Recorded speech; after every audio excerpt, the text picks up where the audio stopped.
Alex, Benny, welcome. You are on episode number 5 of Give It a Nudge. So it's been, you actually come up in a couple of the episodes we've had before because I think some of the people saw the run sheet and you've been mentioned. And I won't tell you what's said. You can wait and see when you hear them when they come out. But yeah, you have grabbed a couple of mentions. So Ben, why don't you tell us just a little bit about what Eucalyptus is? Just a quick short snapshot so that the viewers understand exactly what it is that you guys do. Sure. So Eucalyptus is essentially a branding engine capable of kind of incubating, launching, and then scaling up unique, hopefully once-in-a-generation kind of brands with a strong focus on healthcare. Okay, excellent. I like that. It's a very short summary. Very good. All right. Now, you probably know, and I know I've talked with you about this, Alex, when we had a long walk around the city a few months back. The purpose of the Nudge Group is obviously to hire staff, but the way that we do it is very much by helping companies, particularly startups and VC-funded companies, understand what their story is. And it's very important when you're trying to hire people, particularly in this kind of this fast growth environment, that the people you hire's stories align with yours. So I think it's great if we hear probably from both of you. Let's start with you, Alex. Tell me about the story of either yourself or Eucalyptus and how you got to where we are today and where perhaps you're going. Yeah, absolutely. I think it's quite interesting to see that Eucalyptus obviously has 4 founders, but we are super different people. Yep. Both strapping lads, of course. Both strapping lads, absolutely. But the reason I wanted to start, I guess, Eucalyptus is that I had an idea in my mind that I really like focusing on early stage companies. Yep. So I've done multiple scale-ups before, and I really loved the early stage kind of excitement and problem solving. And then when it gets larger, it becomes a little bit more cumbersome beast to handle. And Eucalyptus allowed me the opportunity to do that because I focus in finance. There's multiple companies kind of being started up all the time. That's very exciting for me. But it's very different for every founder that you kind of talk to, but it combines into a very unique picture. I guess Tim and Charlie, they come from marketing backgrounds, and they always wanted to create this idea of, I guess in their minds, creativity is the gold of the future, so to speak. We have systems that are being built, whether by Amazons of the world, but if you are a truly creative brand, that's the only way you can stand out. So all the procedural stuff becomes ubiquitous, right? And creativity is where you kind of have to make your mark. And for them, Eucalyptus is a stage to do that. Yep. And obviously, I won't speak for Benny, he's here, but he has his own kind of a drive to do that. And we kind of combine together to do what we do. Yep. So 4 founders, 2 of you here. You're obviously the eye candy, which is why you're here. So Benny, what about you? You tell me. Yeah, so I think, I think we all definitely kind of bond over this idea of, being in this place where we're capable of launching new amazing things and we're never limited to like one specific idea. Yep. And I think that kind of satiates all of our kind of appetite for, differentiation on kind of a day-to-day or a month-to-month or a year-to-year kind of timeline. But I think probably what's most unique to me is I have like a very strong interest in health in general. So that's probably what attracted me the most, just this ability to kind of, create from a consumer-centric point of view, this idea of this like house of health brands that ultimately allow people to kind of engage more with their health and ultimately, live longer, better, happier lives. Like I think that was probably, the main thing that gets me excited about it. Okay, and you're focused, so when you take on a brand, does it have to be a startup brand or will you take on more established or are you really focused on early? You want to get in right at the beginning, is that right? So, yeah. For example, Alex, you said you love working with startups. I guess this is a way for you to not only have your own startup, but to continuously relive that through others. Is that right? No, absolutely. I think at this stage, we've always kind of either incubated or started off from just an idea.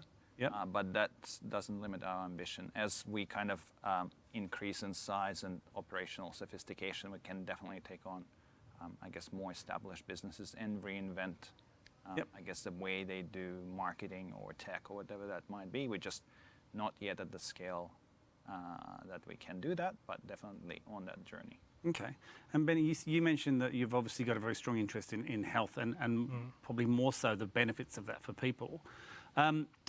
Is that very important to you with who you look to take on as a brand? Do you almost interview them rather than them coming to you for a service? Is it very important that they have an end goal that has meaning, I guess, in some respects? Yeah, and I think it's one of the things that puts us in quite a unique place to actually attract really, really incredible talent, right?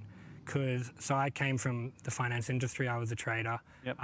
and ultimately you do get a lot of extremely smart people, but ultimately they get to a point in their careers where they feel like they're lacking a sense of purpose or whatever. Yep. So I think it would be a waste if we didn't look for that specific thing, because ultimately that is probably the reason why people, are willing to put in, the hard days and that kind of stuff, when they can kind of see the direct customer feedback that usually send us along the lines of like, this is life-changing, or this has really solved a problem for me. It really re-energizes you.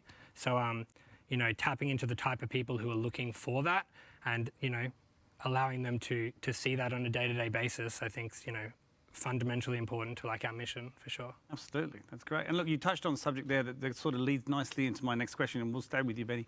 What in this journey, it's a big jump from trader. I know, Alex, you've been in a lot of startups prior, whereas you just mentioned you've come from a trading background. That's a big jump into a startup. What's been the hardest thing, and what have you probably learnt the most during this time? How long has it been now exactly since you made that jump? We started Eucalyptus 18 months ago. So that would have been a journey in itself, the last 18. But what was the hardest thing about making that jump? Yeah. And then what's been the hardest thing during that journey? So I think the hardest thing, people kind of talk about like, having this like amazing idea and then, flipping your chair and like storming out of the room and that kind of thing. But I think I think a very hard thing is to leave something good for nothing. So when I left trading, I didn't actually, Eucalyptus was not in the picture. It was only kind of 18 months later that I kind of found these guys and this thing. So the idea of like leaving something that is relatively good for nothing for the hope of maybe finding something great that you don't know exists in the future is a very difficult concept. And massive. Yeah. It's a massive call. Yeah. So I think people often talk about like, maybe failing at something or moving into something or finding it, or like, treading water in something they're doing until they come up with the idea. But ultimately I find that if you always have that safety net and put yourself in that position, you really are limiting your appetite to take on new possibilities and opportunities. So yeah, that was definitely tough. But now I obviously have no regrets. No, that's... Most people will do, and I hate the term, but I'll use it anyway, have things as side hustles that turn into something else. But I think there's a lot of great quotes around there, and I'm just trying to think of exactly how they go because I will inevitably get it wrong. But it's basically, if you want to survive on the island, burn the boat. I think there's a similar number of quotes like that go around. But when you've got no other option but to make it work, i.e. you've left your job, you are really 100% committed. And did you say it took you 18 months to find these? Yeah, it was something. What did you do during those 18 months?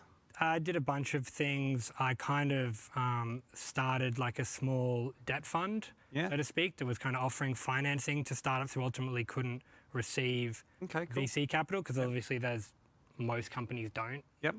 So there's this big hole for really early stage financing. Yeah, there is. Did that, got exposure to a lot of different areas and that kind of thing, because coming from something like trading, it is very esoteric, especially if you're trading options, very niche, and ultimately just wanted exposure to a lot of different things. So that was like a really interesting way to kind of land here with these guys doing this thing. You realise you're probably the first startup founder to actually understand options before they started a business. Yeah. So, Alex, what about you? I know you came from a lot of high-profile startups as well that had gone through huge growth. What's been the hardest thing for you going into this journey? There's no discrete moment like Benny's kind of flipping the chair, storming out of the room. But I guess early on in my career, I'm a trained accountant, right? Yep. So I fell, I guess, into traditional path, interviewing at the Big Four, looking for an accounting job. But that was unsuccessful. And the primary feedback out of that was that I'm too innovative. And at that point, I didn't know how to take it, right? It's surely a compliment. It's surely a compliment, Surely. but for Unless an you accountant, didn't get the job. Unless you don't get the job, yeah. well, some accountants might not be a good thing. But the early stages of my career were filled with self-doubt because you really don't have a compass and you really don't understand the full scope of the universe that you're playing in. Mm-hmm. But as you kind of start on that journey, I've joined multiple startups. I've joined 3 startups that failed completely, right? Before I found kind of a measure of external success. But throughout that journey, I got a little bit more experienced, and finally, I figured out what I'm good at, what I'm not good at, what kind of gaps I have, and what people around me I need to cover for those, right? But I think recognizing that the self-doubt in the early stages of my career is a necessary step would make it much easier. But it took a while for me to realize it. It's interesting. Imposter syndrome, as is often called, has come up, I don't know, in every conversation I've had today. And I know I've had 3 businesses and I've had it and I still get it. And I'm assuming that both of you still do. If you don't, can we talk afterwards about how you've got rid of it? But what do you think you learn about? I mean, one thing I've learned is I've learned how to overcome that quickly when I sort of fall into that trap, if you like. Is that something? Go again with you, Alex. Is that something that is that one of the things that you're talking about in terms of the way you've grown through going through startups that have failed, but still you've kept going and now you are where you are? Do you think that's something that's happened? Well, one thing I had to realize is that there is this edge of discomfort that you always have to be on when you are learning new things. Yes. Right? Absolutely must. If you feel too comfortable, means your career is going to tap out in 2 years' time. Jeez, that's harsh, but okay, I agree with that. Yeah. But You're probably right. You're probably right. It is harsh, but it's right. Yeah, that's the only way kind of to continue accelerating it. I am 32, right? I'm a CFO of a company, right? Most CFOs are 40, right? So that kind of shortened the path to that goal for me, right?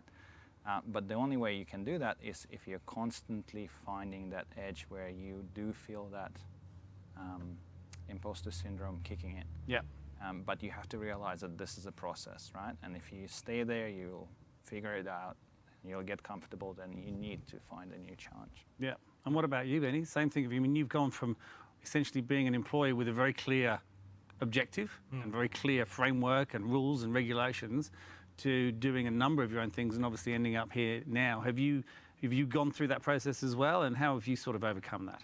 Yeah, I tend to agree with Alexey with most of what he said just now, but I think definitely this idea of being comfortable in a place of uncertainty is something that can be repositioned as a true north for you are doing the right thing, right? So I think the natural reaction is to pull yourself back from that, but ultimately if you can reposition it to be, okay, well, this is a signal that I am continuing to grow and challenge myself. I mean, that perspective shift is quite important for continued growth and development, and we actually see that true with, a lot of the kind of brand GM kind of CEO roles who've come in to drive these opportunities. They're all super smart, successful people leaving those very established tracks, whether they're, corporate lawyers or investment bankers or management consultants, and they're coming in and the first thing that happens is they have to be met with this world where they're in an open system, not a closed system, and there's no right and wrong, and everything's like unknown.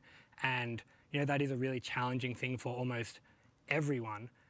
So, really early in discovering that reposition and going, this is actually a true north, I should lean into this all the time. And on the other side of, that fear will be me more developed and more robust. I think it is super important, and it is something that I believe I learned early on, but have continued to keep learning that because each time it gets bigger and harder. So you develop the ability to be more okay with bigger amounts of discomfort. Yeah. Well, discomfort's not a great word, right? I mean, when you think about it generally. All right, and I know you would have thought about this on the way here, and I know everybody does because it's a difficult question. And let's go to you, Alex. Tell me a belief that you've had. Now, this is, when I say belief, I mean something that made you what you were. So a core belief that you had, and this could be at any stage in your life, it doesn't need to be now, that has potentially changed, and what it was that made it change. I think because these are pivotal moments in people's careers, so it's always a really interesting question. Yeah, it's interesting because I am, maybe by nature of my profession, or maybe just by the character, or at least I'm a huge skeptic and pessimist. That could be known as an accountant, yeah. But I need the optimists to balance me. But You do. Is that me? Am I the optimist? I think so. I think he's We're in a dark place if that's true. Oh, really? Well, I can be your optimist today. Well, I think everybody reflected on what's going on in the world, right? So my natural instinct is to go for the bad, because that's, I guess, what I always kind of judge risk. But at the same time, going through the pandemic experience, right, I saw that there is actually a lot of coordination across people and countries that does happen. So I always thought that we as kind of a humanity will kind of push ourselves off of the brink, but there is promising result. I guess they're promising signs that we actually can coordinate. So the pandemic has given you hope in humanity. Yeah. That's a pretty big answer. No one. Wow. That's a massive answer. Well, I had time to think about it. Yeah, well, you did have time to think about this, true. And what about you? What about you, Benny? Mine's probably a bit more micro. So I think for me, and this isn't specifically to do with the kind of pandemic, but ultimately I think has been kind of solidified throughout this period. But I think a lot of how I used to kind of view happiness in general was this idea in the future that if you kind of had a few things next to your name or in your life, then that would ultimately result in a happy life. And I think what shifted quite hard for me was I now think that kind of happiness is a habit, or happiness is a habit, and it's something that you ultimately need to be working at each day in your life. Otherwise, you'll kind of forget how to do it. And I think during a period where everyone has lost, so much, or there's been so much uncertainty and landscapes have shifted, for people who, and myself, included, who used to say, okay, when I achieve these things in the future and I look like this, I will be happy. Well, I mean, a lot of those futures have fundamentally changed now. Yep. So for a lot of people, that uncertainty will cause a lot of unhappiness. And ultimately, I think it's because the positioning is maybe wrong. And if you come down onto a daily basis and you form the habits that allow you to enjoy each day, whether it's the work you do or the people you spend your time with, I think, the sum of those experiences over your lifetime is what you reflect as like a really happy, fulfilling life. Happiness is a habit is possibly one of the best takeouts we're going to have. I don't know what I'm going to do with that, but I think that's awesome. I also think it's incredibly true. I think that happiness is a habit, and I think everything in life's a habit, and you can choose to have good habits and bad habits. And everyone's read that book, Atomic Habits, I think, in the world. We don't all remember it, but I think it is, and I think that's a great answer. And look, both of you touched on COVID there, so it would be remiss of me not to talk about it. How has it impacted Eucalyptus? Has it been good? Has it been bad? Have you learnt things? Has it brought you closer? Has it changed your business plan? Alex, tell me something that's been a sort of result of this life-changing moment we've been through. It has been good for us from business side. Obviously, we are in telemedicine, we're fully online, so for business side it has been excellent. But it's not a good experience for people. So that part is certainly very painful, I guess, for me and for everybody at Eucalyptus to see. So we've had, I guess, people are in our extended networks that had COVID and actually had to go to ICU. So that's definitely an experience that you'd rather not have, for sure. Yeah, definitely right. What about you, Benny? Yeah, I think I mean, at a Eucalyptus, in terms of the actual people in Eucalyptus, what's been, I guess, interesting and challenging is this idea that, because we were telehealth, like pretty much perfectly positioned for the, like in terms of like an industry to benefit out of this. We grew, maybe 30 or 40 or 50% in terms of people during that period. And a lot of those people have onboarded and actually not ever met each other face to face. And you'd think as a young technology company, like we would be positioned better than most to actually manage that, whether it's Slack or Zoom or whatever. But I think ultimately when we've just started coming back to like our new office and everyone's can, meet and interact again, there's been a noticeable like burst in energy and That's that awesome. kind of, connectivity, and people are kind of going, oh, well, actually we're, in the trenches together and we're actually working together, and you can just kind of see a lot of those issues kind of melt away very quickly. Yep. So I guess a big shame of COVID is that we have not necessarily been able to offer the most traditional like startup experience for all the people to come and do their kind of best work together. So that's something we're trying to work very hard to rectify. But yeah, that's a really big challenge for sure. Yeah, well, if you want your resident optimist, I would say you're one of the first startups to go through the new way of startup starting rather than not having the ability to do the traditional one. You got to flip it, right? All right, something a little bit more lighthearted, and I say this to every guest, and I don't love this question, but I ask it because people love to hear it. So I'm going to go to both of you, and we'll stick with you, Ben. Let's go with books and podcasts. It doesn't have to be both. Podcasts, of course, you're going to say give it a nudge once it launches. But so any podcasts that you're listening to, or ones that you've just, it doesn't have to be a podcast. It could be an audiobook or something like that. Sure. But then books. And I talked about this with someone else the other day. I asked them before the show, and they said all the books they're reading at the moment were really dull. So it doesn't have to be one you're reading now. It can be one that you've read. Right. Well, I can cover off the books pretty quickly because I like exclusively read like fantasy novels. Oh, okay. Right. But then I kind of listen to all like my, let's say, education, more educational stuff. Yeah, so let's get back to the fantasy books. No, I've already said too much. So yeah, podcasts, I'd go Waking Up Sam Harris. Yep. Macro Voices with Eric Townsend, and then I always tell him what they are. So Invest Like the Best, which is kind of a startup focused. So is that money investment or time investment? Or? It's mainly about like interesting businesses and what they're doing, and then they kind of pull on the CEO of like a high growth startup or something. Yep. And it's less about investment and more about, it's probably more about time investment and time management and that kind of stuff, and based on their learnings. So I kind of stick to the global macro finance podcast. There's a bit of philosophy, Sam Harris-y stuff, and then kind of get my kicks of startup stuff as well. I've listened to that one before, the macro one, and it's a little bit beyond my levels. It's full on. It's interesting, but it challenges you if you're listening to it too early in the morning in the car, I find. But it's definitely, I find it really interesting over this period because like we're very focused on what we're building, and you tend to not really get, I guess, the real like broad stroke currents of the global economy, right? When you're kind of very narrow in like building day-to-day stuff. So I find that kind of juxtaposition really works for me. I'm going to ask you a question because, as you know, this is my first podcast, so I'm still learning. How often do you think a podcast should release an episode? Because they all do it quite sporadically, I find. What do you think's the perfect?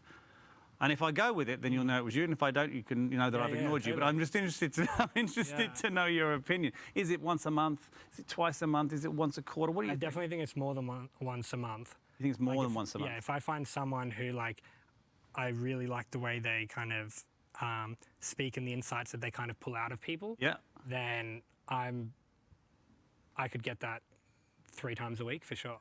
3 times a week? Yeah. Jeez. You got to up it. I have got to up it Those seriously. are rookie numbers. Yeah, well, we're going to have to wrap this up quick because I'm going to have to do another 20 before the end of the day. Wow, what? More than 3? Okay. Or if it's kind of like a longer 1 to 2 hour like thought piece, then that can be, 4 times a week, I guess. No, I'm kidding. Once a fortnight maybe, Right, crikey. But I also have a big commute. Okay, so it's always in the car for you or train? Yeah, train or bike or ferry, It's dangerous to do it on the bikes, I've heard. Yeah. Yeah, you're cool, but I I like- guess there's no traffic I right like now. to but- live in that place of uncertainty, right? Well, that's it, comfortable in uncertainty. Yeah, well, What about Yeah. what about you, Alex? I'm not big into podcasts. I read quite a bit. So I guess in the podcast space, Jolly Swagman is really good one. They Yep. do a very long kind of interviews with key people in various industries. That was quite interesting. Release probably once a month. Yep, that sounds like a nice amount. I was thinking twice, by the way. But they we'll see. interview like really cool people there, like us, I guess. And then another one is I'm rereading Ray Kurzweil's Singularity is Near. Oh, I've read that. Yeah, it was written in 2004, and he speaks quite a bit about 2020, where we are. Bizarrely. And a lot of things that in that book, they're probably not as ubiquitous as he portrays them, or he thought they would be.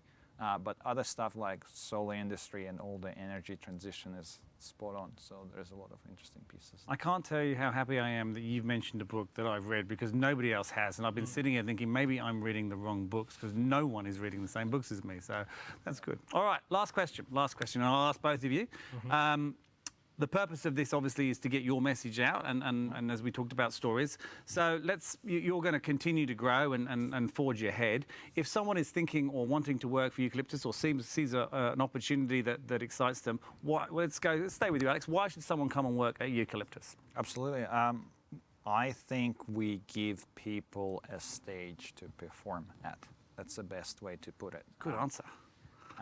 Whether you come in as a GM or whether you come in into one of the functional roles, there is, I guess, a thought process on how we structure all the support activities around you to do your best work.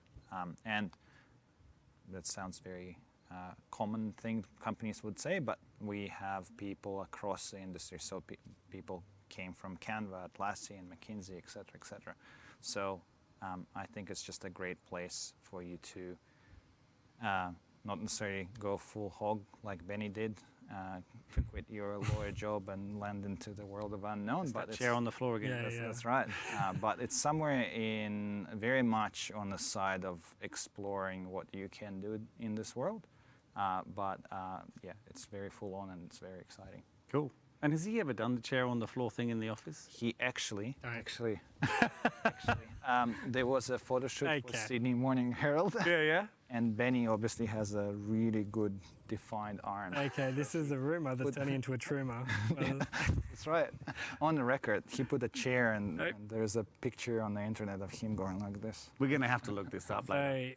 So there was art direction, and I got put on the chair, reverse cowboy. Yeah. Awesome. Yeah.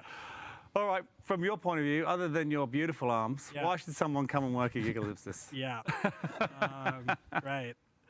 I think the easiest one is just like there are not many great commercial, technology-focused, consumer-focused kind of healthcare companies in Australia. No. And it's like if you want to come to a place where you can like immediately see the results of your work on individual lives, I would say there is probably not another company in the country that you can see that impact, and it is very energizing, right? Like when you see people and saying, my marriage of 10 years has been saved, or like, I've never spoken to anyone about this problem ever until, it's pretty like... Wow. It's pretty special for sure.